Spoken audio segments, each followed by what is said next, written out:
Everybody, welcome to episode 3 of the Oddcast podcast. Today we got, I call him the hot commodity. We got Mr. Flanigan, also known as Big Man Flan, Mr. Flan, English teacher. Flan, exactly. Everything, all fry, of them. all of them. Yep. Wow, yeah, that one too.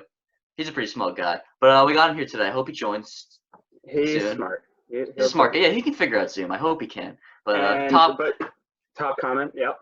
Top comment of our first video, we've gotten 2, but other than the most recent top comment is from the Orchid. He said, "Senior project A+. Thank you, Sasso. Love you, dude." We appreciate all the love and support you guys have been showing. Yeah, exactly. Series. It's really pushed us to just keep working, keep grinding, making great content for you guys. We average 1 subscriber a day, which is a pretty good ratio. Bro, yeah, we're killing the game. Dude, I think I subscribed twice, and it's so sad that I'm 2/5 of all of our subscribers. But you know what? Yeah. This is gonna go viral, dude. If this is the first episode you're checking into, make sure you watch the other 2. We had Paterno on the first episode, and Lisa on the second episode. And yeah, I think there's definitely some stuff that. Oh, there he is. Oh, look at this! Oh, wow. Look at this! Wow. So much testosterone in this room. I can feel my beard growing. My voice is going to sound like Batman in a second. It's incredible. I think it already does. Wow, so you bandanaed up for this? Of course. Flan, anything for you. You know what? You remind me. Let me slip into something a little more comfortable. Oh, God. No. He told me what he had planned. Where is he going? Oh, Now it's you who's underdressed, Mr. Flanigan. Yeah, I guess so. So how you been? How you doing? I haven't seen you in so long. I know, it's been a bit, huh? I'm good. Teaching, this whole thing is weird, obviously. Yeah, you didn't graduate yet, No, I'm hoping to get my diploma pretty soon. Yeah. Are you gonna show up to our parade? I hope so. You should. Yeah. I hope so. Well, do you know how that's working? No clue. No idea. Yeah. I haven't really been. I think it'll be emails. Yeah, it'll be fun. We can tape I don't know, yardsticks to ourselves or something like that, and to stay distant. You know what I mean? Oh, I was like, wait, what? Okay, I'm a little confused with that one, but yeah, it's okay. Did it work? Sean and I were wondering one thing. First thing we needed to ask you. So, yes. We all know that while you're working out, you listen to podcasts, and Sean and I were wondering, in your working out during quarantine, have you been listening to the Oddcast? So I have embarrassingly not been listening to the Oddcast. Wow. I don't know where to find you. Okay, I'll tell you. We got. How do I kick him from the call? We have how YouTube, do I YouTube, the Ock channel. We don't have an Instagram yet. We haven't promoted at all. So I'm surprised you haven't found us yet. But more important question is, will you listen to the Oddcast when you work out? I'm in, man. So when I Google the Ock channel, the first thing that it does is it corrects it to the Rock channel. And then it might think you're the Rock. Are you the one with 5 million subscribers or the one with 4 subscribers? We're kind of in the middle of that. Because I can't tell the difference between this picture of the Rock and this picture right here. So yeah, that's us. We're the second one. Yeah. Oh, the second one. Okay, my bad. We're humble beginnings is what we call it. All right. Look, you're gonna get another follower. No way. Oh my gosh. Look at Paterno on there. So good. Okay.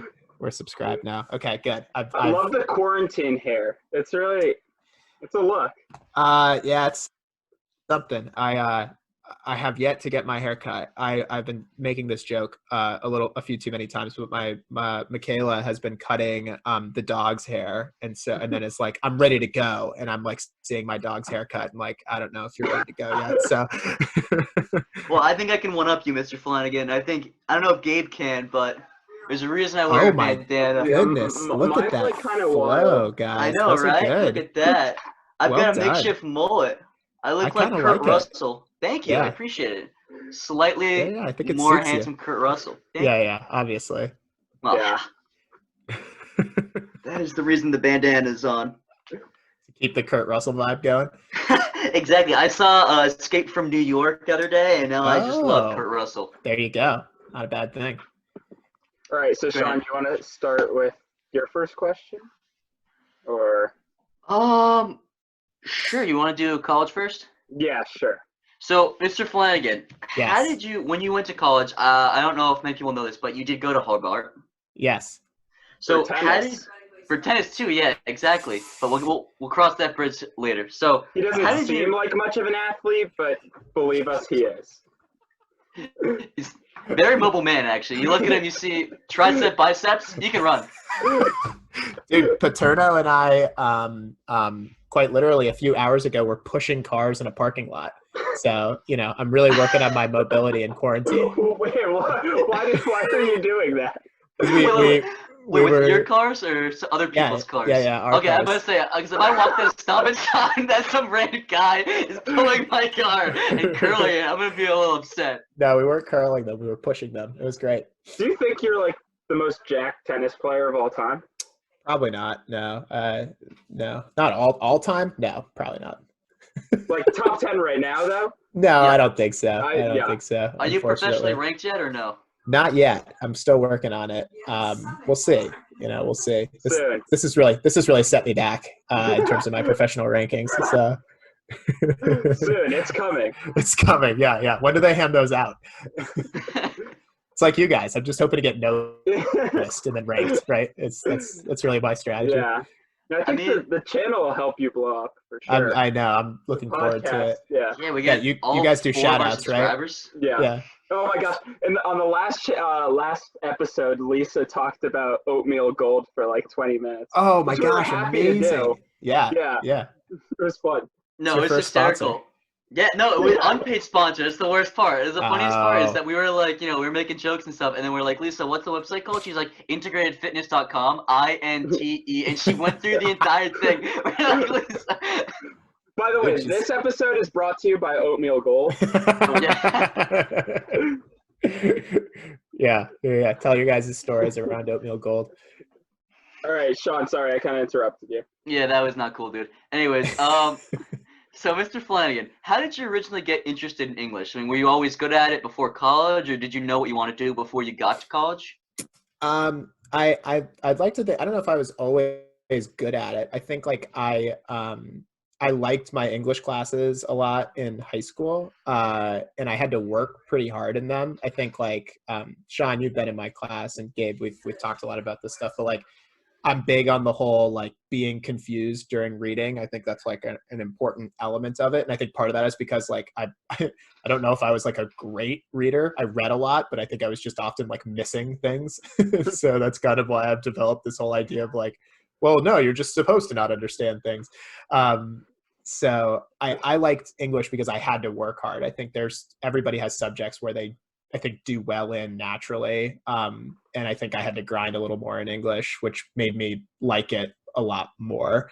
And it's kind of the deal with college too. I liked my English classes that I took. They came sort of like I was good at it, obviously, but like I had to work hard to be like pretty good at it. So that was part of my deal with that. So like going into college. I was gonna say, going into college, did you like know you wanted to major in English, like, or did you go in undecided? Or I was interested in philosophy and English. I think I was more interested actually in philosophy. I in high school, this is kind of geeky, but I started a philosophy club with like 2 other people, and we were not as popular as the Ock channel. Let's put it that way. And so I had like another teacher who would read some philosophy with us, and that was that. But I was really into that element of it. I kind of realized one of my first classes I took in college was this class called literature. It was like philosophy and literature, film and drama, or something like that. And that was when I kind of realized like, oh, I think I like talking about philosophy, but like through books. Like I liked the fiction part more than the reading the philosophy stuff. The philosophy to me got to be a little bit dry. So I was I was in the realm of this stuff, but I wasn't like, oh, I'm going to be an English major. Right. Yeah. So you kind of had an idea, like you weren't, completely confused, like I was in your English class and I am now when I'm going to college. But you kind of had like an idea, right? I had a sense. Yeah. I knew that. I kind of knew about teaching. I got lucky in that Hobart had a pretty intense teacher program, so that was like a thing I did along with all my other classes. So that was, I mean, maybe that was planned out, but it looked like it was planned out, but it was just kind of lucky. I didn't really realize about the education program until I actually got to the school. So yeah. I was not majoring in science or math or anything like that. That's for sure. And now after teaching for so many years, you're looking to switch your major, right? Yeah. I'm hoping. I'm really hanging on to a pretty solid AP Stats score I got, and I like to brag about it on every public forum. So, What'd you get? Well, like, we don't need to talk about that. But you got a 6 out of 5. You got a 6? Oh, you got the extra credit. Yeah. So, but yeah, I'm coming for those math jobs soon. I mean, they're in high demand, but question for you actually. So, when you talked about your passion for what ignited your passion for teaching? You said that Hobart had a very grueling, or it was a good program for teaching. And was that more rewarding like English? And how did you get into teaching? I mean, teaching, the cool thing about the Hobart program was that you said grueling. Actually, it was pretty grueling. I mean, you had to, so you'll learn this when you go to school next year, but like the worst classes, the classes that are often most poorly attended are early in the morning. And so there was a 7:30 a.m. class associated with the teaching program that usually weeded a lot of people out. It was like a 7:30 a.m. on Tuesday or something like that. And then upstate New York schools start at 7:10 in the morning. And they finish at 2, or at least the schools that I was placed in were. So my sophomore year, I was doing a lot of teaching. I had to get something like 4 hours of actual teaching time every week, which led to me basically teaching 2 hours a week, 2 hours twice a week.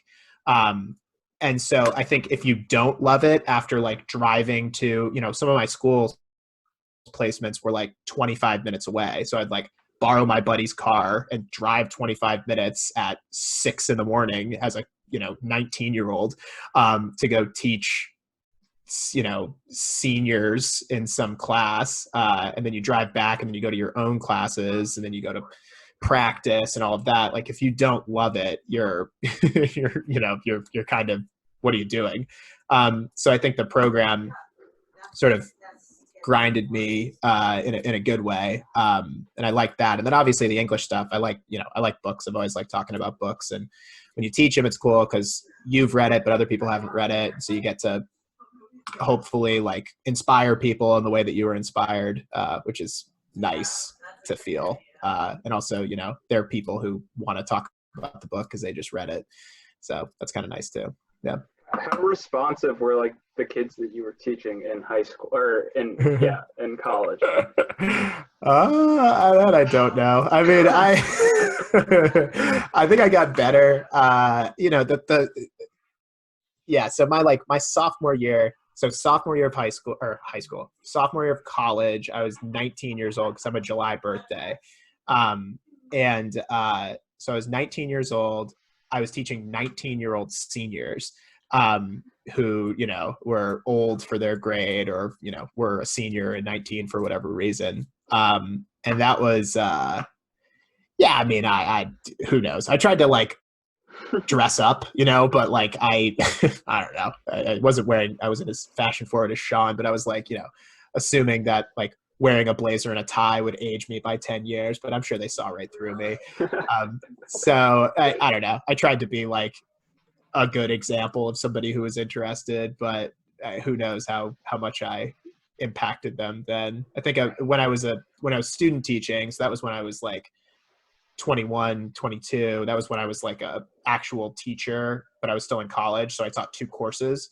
Then that I think I was a little bit better at. Those kids, I think, saw me as a teacher. The other ones were like, who is this clown? I'm sure. So.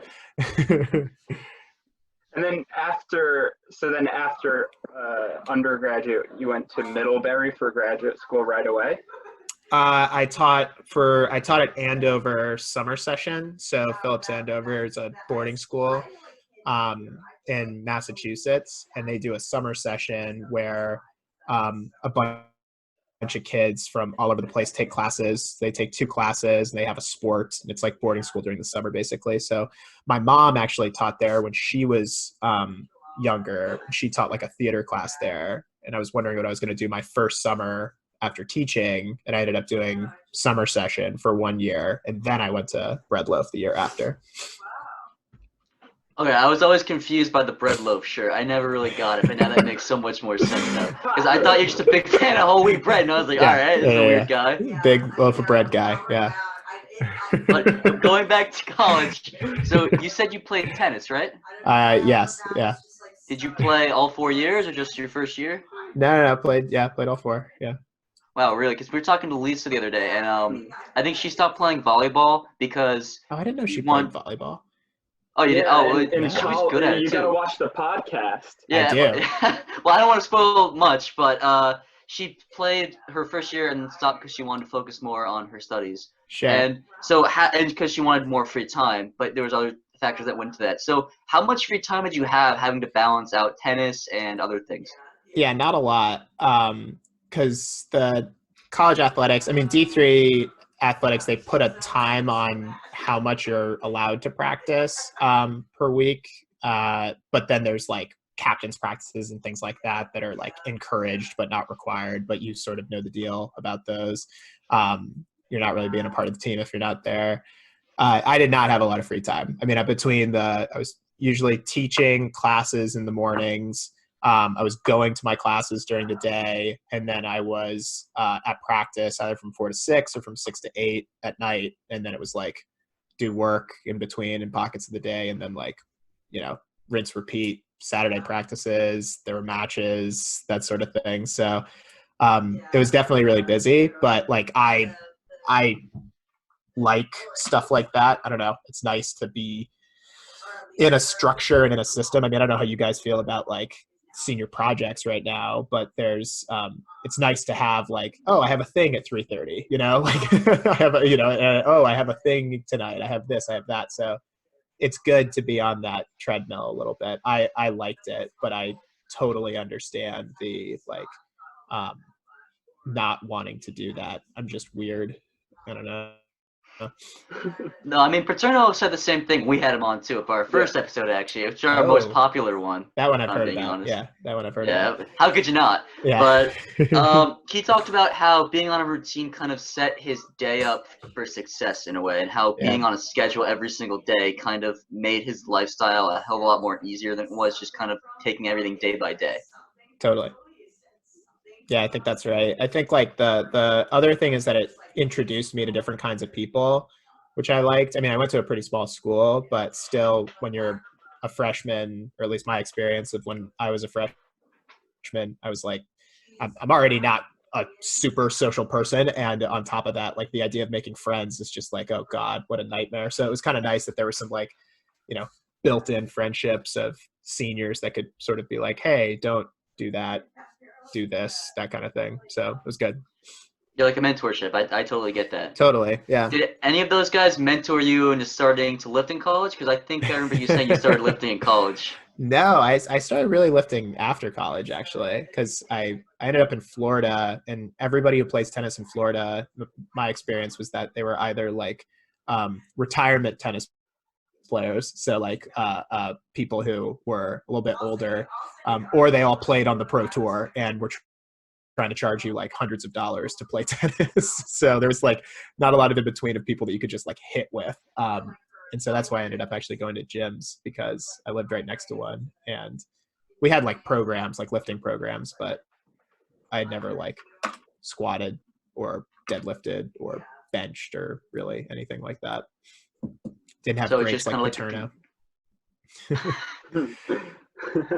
So the kind of like, I guess, like convenience of the gym too, and like I guess more free time kind of led into your lifelong, or not lifelong, but very, very recent passion for lifting? Yeah, my now like 10 or 9 year passion for lifting. I can't even Yeah. imagine you before lifting. Like, Yeah, I don't know. Yeah, no. Just a lot smaller. It's just It's really this, weird yeah, to me. it's this attitude, but like shrunken, you know? It's like not nearly as, it doesn't work. what do you think like lifting did for your ego or like mental? Like, Yeah, did it make you more confident? I don't know. It's funny to like joke about, but like I think it kept me on a routine. I mean, I totally agree with what Paterno's saying. That like it's just hard when you go through like so much of my high school, middle school, college was just like competition, right? It's just like being driven by like wanting to push yourself, wanting to like win something, things like that. That disappears after college in a way that's like, I don't know, it's fun to be in that mode, but it's like you also don't want to be like a 25-year-old dude like shouting at people when you play tennis. I mean, it's like there's like a it's fun to get fired up when you're on a college team because you have like people there and it's, you have a teammate and it means that's something. Like, totally. Yeah. Versus like, yeah, if you're hitting with your friend and screaming, it's like, okay, buddy, that's not Yeah. great. So it was, I think like for me going to the gym was just like, okay, this is a skill, this is fun, and I can track progress, right? Like I know where I am now, I know how I'm feeling, I know where I want to be, and you just kind of keep doing that. But I'm also like, you were talking about the podcast stuff earlier, like I like my, my side. I'm an English teacher, right? Like I read and think and like write stuff, like that's how you get into this gig in some capacity. You've been in my class, Sean. It's not really for my speaking. So there's it's nice to be able to like have time to yourself and sort of like sort your brain out a little bit too while working out. It's good. I got you. So it's a mental and a physical kind of outlet in a way. Mind, body. Oh yeah. Exactly. That's why Paterno reads. She's barbell in one hand, book in the other. Dude, yeah, it's so true.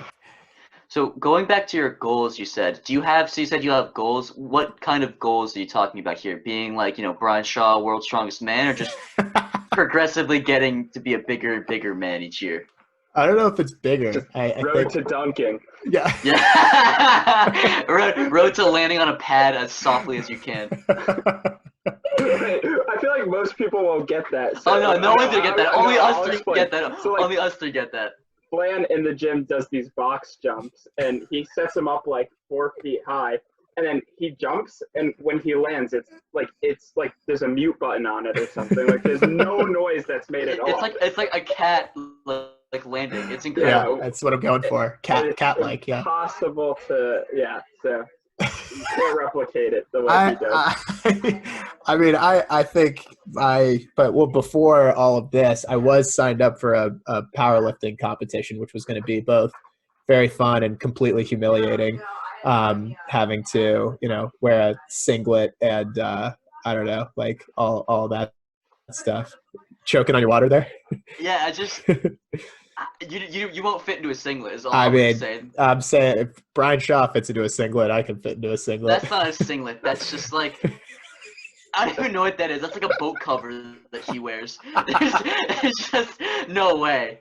So yeah, I mean it's I have goals. Like it would be fun to do one of those competitions. Obviously, it's cool to like have numbers and push yourself, but I don't know. I try to keep it like semi goal oriented in terms of numbers, but I don't have any like enormous aspirations outside of that. Just to get better, basically. Get right? better. Progress. Yeah. Yes. Yeah, for sure. I think that's honestly, that's arguably, in my opinion, a lot more important than trying to beat other people. Because like Paterno said in his other part, he said, people are always looking around the gym saying like, oh, that guy's lifting more than me. But you really need to focus on yourself and bettering yourself so you can get up to that point that you're trying to compare yourself to. Yeah, I like that, and I think it's cool too. Like one of the reasons why I like gyms is, I mean, obviously if you're new to gyms, it seems really competitive, and it seems really intense and scary, right? It's a bunch of meatheads, and you're always looking at like the weirdest guys who are like super wet all the time and screaming and whatever. But once you kind of look past that stuff, I think they're really like positive and sort of like encouraging places where people can sort of be like, this is really good for me. I'm like working really hard for me. You're working really hard for you. And like I don't know. I think they're positive spots where there's a little bit of competition there, but I think most of it is like wanting your bros to be better, bring up the environment, that kind of thing. It's like a positive community, basically, is what you're joining when you join a gym. Totally. One would hope, right? A good gym. Yeah. I mean, that's true. Yeah, there are different types of gym. I've been to a Planet. Sorry, Gabe, you're gonna say something, but I've been to a Planet Fitness before, and they're just the lunk alarm. It's like, dude, if I'm lifting heavy weight, I have the right to drop it down as loud as I want. That's ridiculous, in my opinion. Or like, you can't yell. You know what I mean? Like, that's just. Are you not sponsored by Planet Fitness? Oh, no. Yeah. Quite the opposite, actually. I have a petition going. It's a GoFundMe. It's Death to Planet Fitness.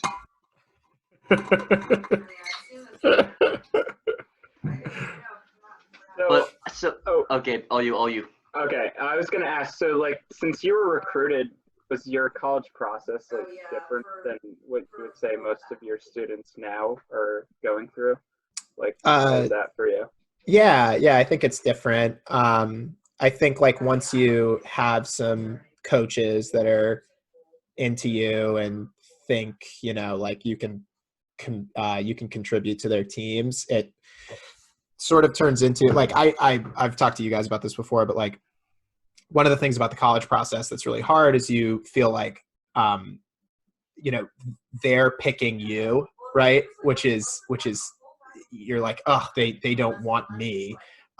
When you're recruited and you have people who are interested in you, you're picking them, right? And you get to that point if you come down to the regular decision and you get into, you're lucky enough to get into a couple of schools and all of that.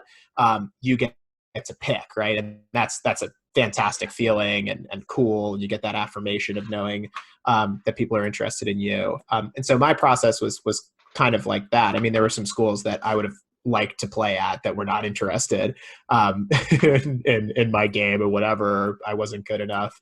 But I was lucky enough that there were a couple of schools that thought I could contribute and I liked the schools. And so it was fun to be able to sort of know early and to kind of be like, oh yeah, I get to go to a school because I like their team. I like the school. It's not one of those things where, you get to pick them. I think that's the part of it that I liked.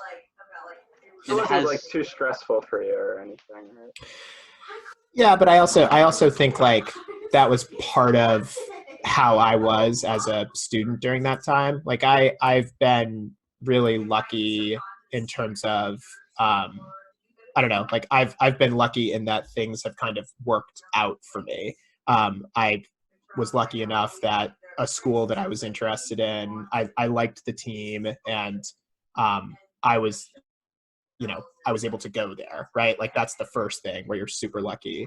And I kind of knew I could go to Hobart. It was not like a super stressful college process for me.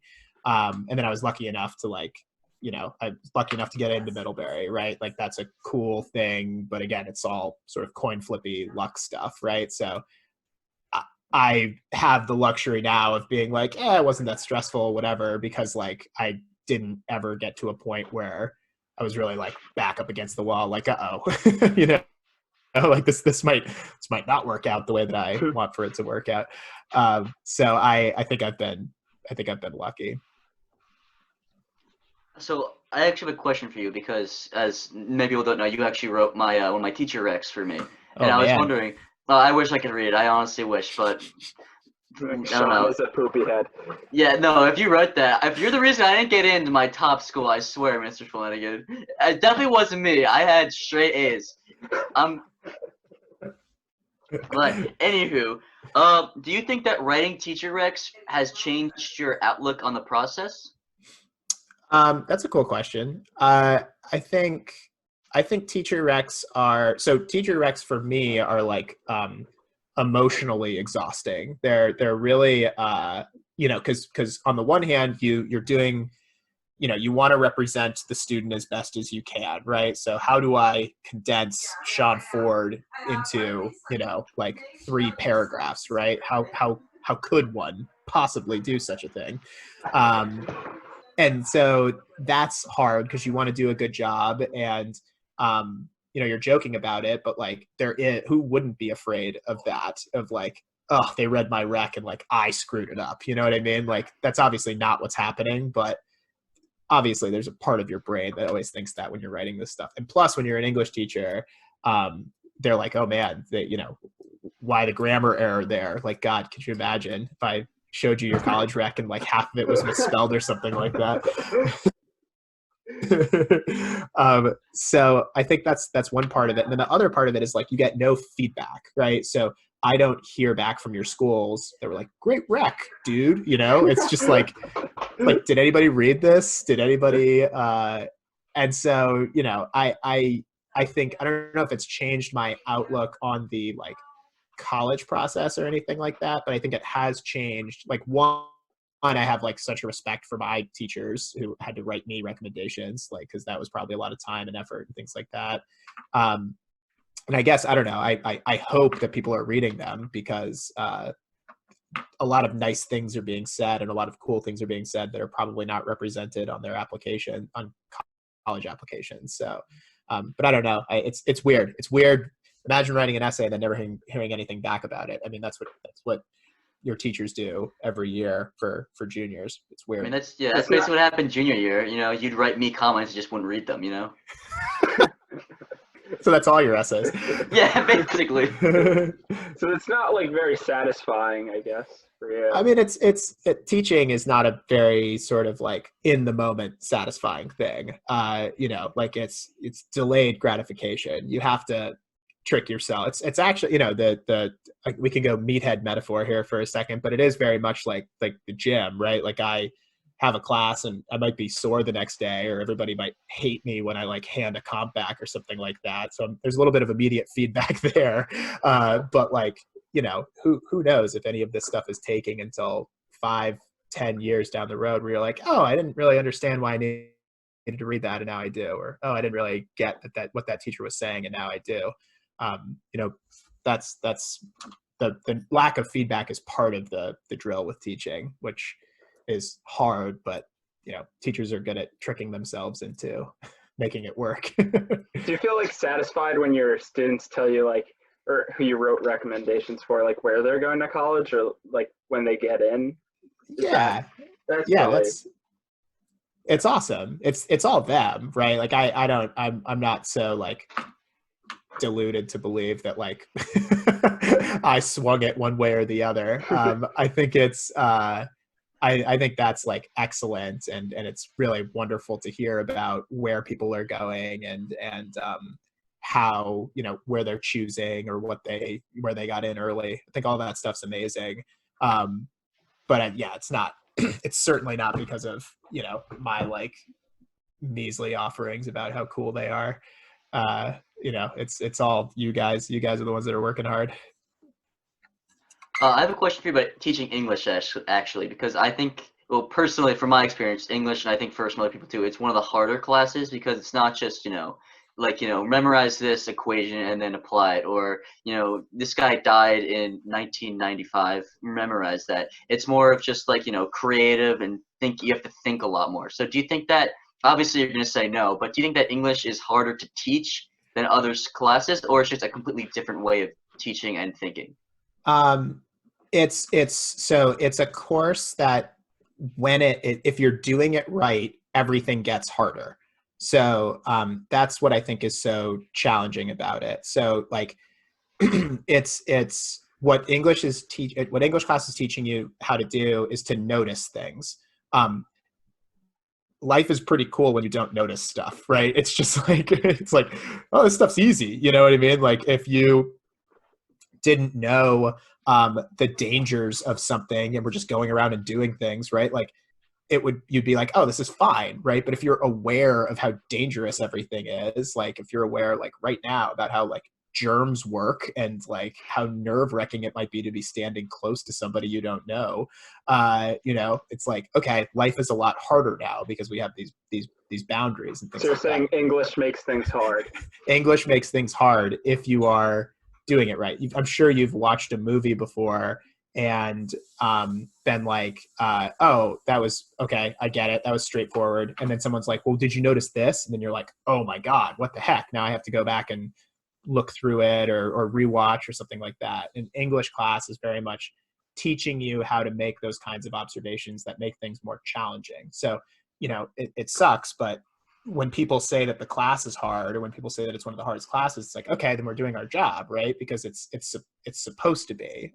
It's supposed to be a course that teaches you how to make things more complicated, which is hard. Yeah. That's cool. I never really thought of it that way. And it's true. I mean, like, after going through 4 years of, I'm going to call Hackley English classes grueling because I think they kind of are. After 4 grueling years, I do notice a lot more things, especially when you go back and, like, I guess, reread things and rewatch things. You notice a lot more patterns and everything like that. I mean, granted, some people's writing doesn't get better, but, you still notice certain things. Totally. Yeah. Do you think, like, quarantine classes have changed how you teach or, like, made class different at all? Definitely made class different. I mean, I don't know. You guys are probably good people to talk to about that too. I mean, for me, like, yeah. Our English class, like, by the time we were on online school, we were just writing essays, so it wasn't so much discussion based. So I was just sort of wondering, for you teach the juniors, like, how is that? Because you guys are still running discussions and that totally. sort of thing. Yeah, it's I mean, it's different. I think like I think most of my classes have actually been pretty good about keeping the discussion dynamics alive. I mean, I'm running like the same kind of class every day, so I talk in the beginning for a few minutes about stuff that's due and things coming up, and then I put everyone in breakout rooms so they can talk about their discussion board posts, and then we come back with about like 15 minutes left of class and do like a big discussion. I did like a feedback form about halfway through this, and everybody was like, we love the breakout groups, the big discussions are awkward. And so like, I think, something like this where it's just 3 of us talking or 4 of us talking is a lot different than like 15 heads in the Zoom call, because it's kind of awkward to speak. And so I think like my classes have been doing a great job in terms of having discussions and going through the motions and rising to the occasion. So that's been good. But yeah, things have been different. I think the biggest difference is that it's not every day. It's like, it's a college setup, right? It's basically your class meets twice a week. And that's really hard given how we often approach books, right? The idea of reading the book every night versus reading the book 2 nights is a little bit different in terms of how into all of this stuff you can be. So that's been hard, but oh well. Do you think students are going to be like less prepared for next year, or what do you think? I don't know. We've been talking a lot about that in our department meetings too. I mean, it's hard to say, right? Like, I don't know how well prepared people are when they come back from summer vacation anyway. Like, I don't know. I mean, like, in theory, right? Like, in theory, it would make sense that you went to fewer classes and you had a weird online thing going on that is not optimal in terms of delivering the curriculum. So in theory, people are going to be in weirder spots. But I also think that like this has afforded a lot of other people some opportunity to like work on stuff that they might not have been able to work on. I mean, I have like, we're doing this, right? I don't know if we would have done this if we weren't quarantined, right? Right, I'd be in Australia, and Sean, you'd probably do. I'd be in a cooking class with Flick, and you'd be on your merry way, picking up heavy things and teaching kids. Look at that, right? So, I mean, I think I'm not trying to spin it and saying like, look at all the good things, but I think it's created. I mean, Hackley students are by nature like curious and don't do well sitting still. And so I think like it's created opportunities to get people to do some stuff that they might not have done before. And it'll be interesting to see the consequences of that in the classroom next year. Who knows? So I have a question for you. So you just said a few, I guess, potential positives of, I guess, like online classes. But do you have anything specifically about English classes that you do like nowadays, besides like, people having more time for work? I mean, I feel like that's mostly, I get the opportunity to, oh no, we lost Gabe. Oh no, what are we gonna do? What's up, Gabe? I don't know. I think there's been an opportunity to at least give people space to think about things and to potentially research things that they might be super into. So an English example is, for all of my homework assignments, I've been attaching like extra readings or extra videos or things like that, where I might not be able, I might reference it in class and be like, oh yeah, if you've got time, you should read this or check this out. But I'm attaching it, and now I think people do have time if they want to like really dive into something. I can sort of say like, here's this essay, here's this 20-minute YouTube video, here's this podcast, things like that to get people to really be able to go for some depth and in a subject, but they might not necessarily have time to do during our regular school day, which is like pretty grueling, going from thing to thing to thing, and it's busy. And so I think it's given us a little bit of time to slow down and to sort of be able to engage in things that maybe you wouldn't have necessarily gotten the time to do. Yeah, and reflect too as well, and just kind of see what's good, what's not, and stuff like that. That's cool. Sure, yeah. And I like that too, that you said that if they have extra time, they can see, because it kind of, I guess, promotes more solitary thinking, because you're not going to be able to, figure out everything in class, and you kind of have to see things for yourself.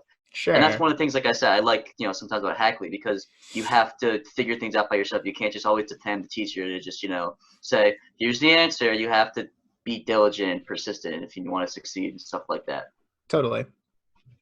So if you don't mind us moving into quarantine, that's a big section. So how has quarantine been affecting, this is one I'm actually personally interested in, how has it been affecting your nutrition? Because I know that you need a lot of protein, a higher protein intake than I myself take. So is it made it more difficult, easier, not really changed at all?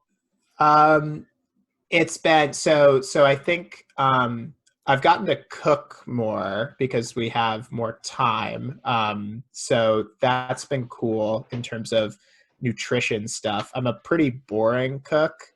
So it's a lot of like rice, chicken, vegetable, it's like, and it's like that a lot. So I think, we've been eating pretty well because you kind of have to do these like big grocery store runs once a week or whatever, and you're kind of planning out your meals along that. So that's, I mean, I think it's stayed the same. It's been weird. It's nice to have Hackley because you can, in theory, eat all three of your meals there during the weekdays, right? So right. I've kind of like, it's now a little boring in terms of what I'm cooking, because like again, I haven't advanced far out of, I'm not as boring as Paterno in his roast chicken, but I am every single night. But we've tried some stuff out, but it's pretty consistent in terms of what we're eating. So that hasn't been too bad for me. But definitely like miss being able to be a little bit lazy and just show up and have some food, like some eggs in the morning or something like that for breakfast or whatever. Yeah, and just bring like a Tupperware too, and just get a free meal. Totally. And I don't know, like I'm not I don't snack, like I'm not big, but it's usually because I'm like busy, right? I think like moving around and all of that, and I drink a lot of water, so I stay full that way. But like I know a lot of people have been saying that they're struggling with like snacking. That's like just bored snacking, just like, hey, I've got 20 minutes to kill. Why don't I eat a box of Wheat Thins or something like that? Wait. Who do you know that eats Wheat Thins? Oh man, we got Wheat Thins here. I haven't touched those since I was like 5, man. They're kind of like those things were extinct. Salty cardboard. Yes, they went extinct. No, I don't know. Huh. Well, more research for me, right? The more But you know. yeah, exactly. The more you know with Mr. Flanigan. But this is actually something that I think everyone watching, for whoever's been watching the full 45 minutes, so I think just mom probably, wants to know. So, how have you been working out during quarantine? I have been working out with Coach Paterno every day. Did he talk about this or no? He touched on it. He said that he sees Flan every really single day, but he left the details for you. We go to we found a large parking lot by the water, and we drive to it, and we work out in that parking lot with various kettlebells, and we're now pushing cars, like I said, and Paterno bought a steel mace a couple of years ago, and so we're swinging a 25-pound mace around our heads from time to time. You guys it sounds like you're preparing for a barbarian war, not working out. We are quite literally the people that we have been making fun of for the past however long we've been lifting. We are now those people, those weird people that you see doing weird exercises, and you're like, that's not making you any stronger. We are now those people. So you are now Florida man. You have now become peak Mr. Flanigan. Yeah. So that's what we've been doing, and we've managed to be relatively creative throughout the whole process. But it's a whole lot of kettlebell stuff that is pretty boring. Yeah. One question that we've been asking. Oh, sorry. Did you want to comment on that? I was gonna say one question that we've been asking all the people who come on is where's the first, or what are you most excited to do or go to outside of a restaurant or get a haircut? I mean, I think you probably know the answer to that question. I'll see you at the gym.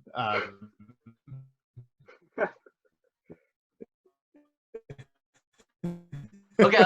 Besides, outside of haircuts, restaurants, and gyms, I'm not really hanging out in many places, man. I don't know. I see my parents. I mean, it would be nice to drive down to. They moved to Brooklyn last summer, and so it's been nice to be able to be close to them. But obviously, this whole thing has put a little bit of a damper on that. So it'd be good to drive down and see them, maybe, or have them come up here. So that's nice, because that's the nice answer, right? I shouldn't say the gym. I should say I go see my parents. Yeah, I mean, I started yelling at Paterno for that. Lisa wanted to see her sister's son, who they named Ak. She wanted to go up and see him. So that was nice, But Paterno gave, I think, the funniest answer. He was like, "Yeah, I'm gonna go to the Alamo movie theater." No. But the best part is he said, "I'm gonna wait like 3 weeks though, so all the people that are still diseased can get out of the way, and then I'm gonna go." I'm like, dude. I've been keeping him sane. He's getting weird. Everyone's getting weird in quarantine. And okay, so visit family in the gym, and then restaurant you're most excited for. Oh man, I don't know.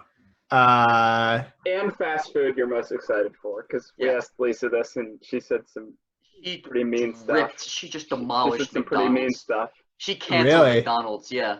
Oh, I don't eat fast food, so I don't have a fun. Does Chipotle count as fast food? Yeah. I would go. I mean, I would go eat some Chipotle, but I don't know who's eating at Chipotle. I guess some people are, maybe, but I don't know. During lunch free. Oh, there you go. Yeah. So we can all go to Chipotle when this is all over. That'll be good. Restaurants. I don't know, man. We live across the street. Actually, this is kind of funny. So we live across the street from this dude that runs an Italian restaurant in I can't remember where it is. It's called Tradicio. I don't have it.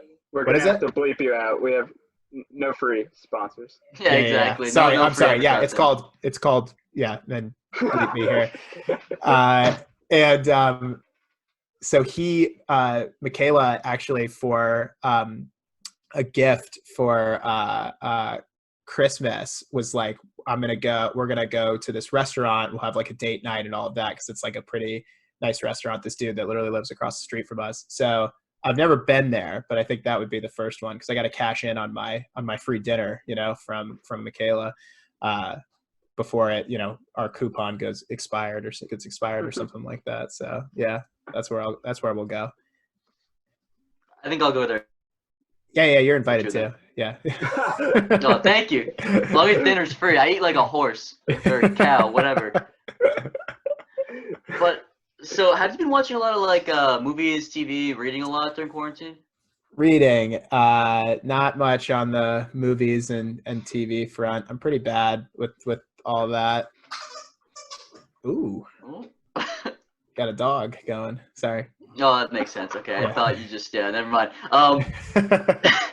Could you recommend any books? Because we've been asking all the people that we've had on what they could like recommend, like movies, TV shows, books, anything.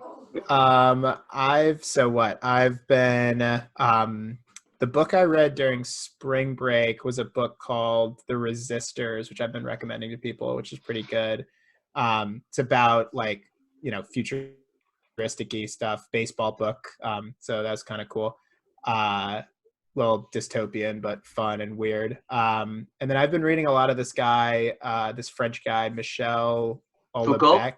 No, not Foucault. I think it's Houellebecq or Houellebecq, or I don't know. I don't speak French. But he wrote a book called Submission, and I'm reading something called Serotonin right now. I guess he likes S's now that I say that.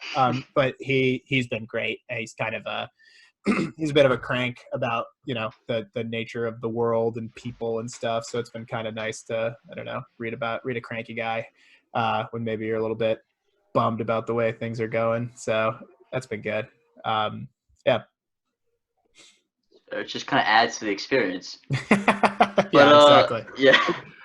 So has there been any things that have changed like prior to quarantine and things that have changed because of quarantine? Like, obviously things have changed for your day to day, but are there any things that haven't really changed besides like, classes? Have not changed? I mean, the like going to the gym situation, I still have found a way to kind of make that work, which has been good. That's impressive. Yeah, I mean, I don't know. You guys are probably doing stuff too. I know that you're getting workouts from Paterno and things like that. So. Wait, I don't have a war weapon that I swing over my head. Dude, it's his. I cannot believe that he had it. I don't know how his wife let him keep that. It's unreal. I'm telling you. Yeah, it's an absurd thing. We look equally absurd using it. How did that conversation go? You're like, you bring some kettlebells next time. He's like, dude, I've got this sick steel mace. Exactly what it was. He said, dude, I've got a mace. And that was the beginning of our mace training. It's so dumb. But things that are similar, I don't know. I mean, like a thing that is similar but has been a little bit better. I'm sure a lot of people are saying this, but like I have a dog, obviously, so I'm walking her like for a lot longer. Like usually like 10-15 minutes in the morning, and then like 10-15 minutes is what I usually would do during the school year, but now it's like half hour in the morning, like an hour in the afternoon. A lot of walking with the dog, which has been cool. I don't know. I'm like, usually I'm walking to like, I just like, okay, go to the bathroom, then we got to go back because I got to go do something. Now it's like kind of nice to get out and be outside. I don't know.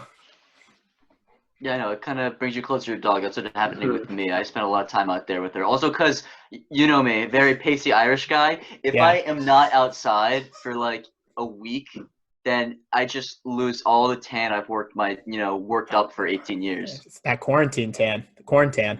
Classic. Oh, I'm telling you, you're joking about it, Mr. Flanigan, but it has been hitting me. Look at this. Oh boy. Look at this. It's reflecting sunlight. Yikes. It's incredible. I'm sorry for scarring all 2 viewers that are still watching this. But I'm telling you, man, quarantine has not been fun for all us pasty people. Well, the headband tan line is going to be really embarrassing. I didn't think about that. No, that's only for the podcast. He didn't. Oh, okay. I still wear it he sometimes. Lets it flow otherwise. Yeah, that's true. He just gets embarrassed for our viewers. That's true. He tames it. Yeah. It's not embarrassment. He's just taming it right now. I'm right here. You guys are like analyzing my fit. But Mr. Payne, I have a legitimate question for you that you might think is a joke. It is joking. It's a jokey joke question, I guess. But Do you think you intimidate people, especially students, by your just sheer mass and size? I hope not. I don't know. I hope I don't. I think at the moment hopefully people know of me, or by name or reputation at the school. So I hope I'm not intimidating, but maybe, I don't know. Did I intimidate you? I mean, Probably not. No. I mean, Like, until I heard your voice, maybe. yeah. Until I heard how much of a sweetheart you were, I was like, all right, this guy is like, oh, he just sounds like that. Okay, never mind. Yeah, I was like, what's the football coach doing at Hackley in the winter Yeah. time? No, I don't think. I think a lot of people hopefully meet me as a teacher before they meet me as a fixture in the Johnson Center. Let's hope. So you're just telling me you've never gone to the store and you've been waiting in line and you go to a guy, you're like, move, and he's like, okay. That's never happened to you? No, I have not. Can you imagine him saying move? Like, seriously, I don't yeah. think any people would look at me and laugh in my face. I don't think I'm very intimidating. Okay, well, the more you know, I guess. The more you know. Yeah, the more you know. Oh, also, I have a question for you. So I know your brother, the snack guy. I love that guy. I never met him, but I love him. Yeah. So did he help you get into lifting and like fitness? We kind of did it at about the same time. He's always been like, in terms of lifting stuff, like more naturally stronger than me. But I've got hours on him now in terms of hanging out in the gym a little bit longer than he does. So but yeah, in college and in law school for him, he was crazy strong. So I don't know if he got me into it. I think it's something that we definitely share. It's like fun to do together. I think in the beginning, like, he was showing me a lot of stuff and I had no idea what the heck I was doing. And now I can kind of help him out a little bit because he's less consistent than I am about this. So I don't know. Yeah, he does like his snacks. Oh, for those of you listening in, when he says snacks, he doesn't mean like snacking. That's what he calls bicep curls, right? Right? Yep, It's like, yep, you're like snacking. It's like, Yep. I'm not doing him justice, but you have your meal. You eat your veggies. You do the exercises you don't want to do, and then you go snack. You go snack in the corner. Yeah, it's good. Where did you get that from? Like, That's him. That's what he's always said that. Sounds like a philosopher. He would sneak out. We'd be squatting and I'd look behind me and he'd be there, and then I'd do my set and I'd look back and he'd be over at the dumbbells snacking. Say, oh, sorry, it's just getting a few snacks in. I'm gonna do that in college. I feel like that would earn me so much clout if I did that. Maybe, I don't know. What was your first, I guess, like, what was your first response when he said snacking? Were you like, excuse me, what? Or were you just like, dude? Yeah, excuse me, what? He's a very funny person, so I expected nothing less. But yeah, he's a funny dude. But don't sell yourself short, Mr. Flanigan. You're a funny guy too. This has been a blast. Thank you, Sean. Thank you. Yeah. Of course, I know coming from me, it means a lot. It's a huge deal, honestly. Right. We don't want to keep you too long, but I just wanted to ask if you had any like college advice or anything going forward. Ooh. We're going into college. Yeah. Good luck. Yeah. That's it. Okay, end the call. End of it. I don't know, man. I think, like I was talking about it before, I think you've got to get into something that's not your classes. I think that's really important. Getting yourself in touch with people that know what they're doing and have been in the community a little bit longer than you is super important, just to like on the baseline level of orienting you around the school and orienting you to different things. So joining a club or joining a sport, or finding some sort of like niche thing is super, super important, because you're going to have I would say you'd have more free time than you've ever had before, but you probably have more free. This is probably the most free time you'll ever have. Is your 3-week podcasting adventure right now during quarantine? But like it'll be a close second in college of the amount of free time that you have, and so filling that with things like going to the gym, filling that with things like a club or a group or something like that is super important because you gotta stay busy. Like theater, Paterno was in the theater. Don't spoil too much. Gabe, that has our most views. I think if they've seen the Paterno one, they're gonna see this one. That's valid. Go check it out if you haven't already. Yeah. Yeah. Link in the description. Link in the description. Gabe, you got any more questions? I think I'm good. You have any questions for us, Mr. Flanigan? How's this going? Are you enjoying it? Oh, this is so fun. This is a dream come true. Great. I know Gabe would love to be in Australia. I would have loved to be learning more about cooking. This is just a great, like Gabe said to Paterno, this is a great constellation. Yeah. We had Lisa, you, Paterno on. We're going to have Connor on tomorrow. It's great. Oh, my God. You put me in between Connor and Lisa? Well, because we're going to have – we had a whole schedule down. I'm Titans, dude. I'm gonna get skipped over. Dude, you way more than like everyone combined that we've done so far. Can you make my thumbnail? When you go on YouTube and you see it. Yeah, can you clickbait? Can you clickbait? Circle or otherwise, nobody's gonna click on this one. Podcast with Flanigan gone wrong in the hood. Yeah. Something like that. But have to make like thumbnail face like. Yes. Yeah. Wait, do your thumbnail face now. Do your thumbnail face now. Super soy face. What is it?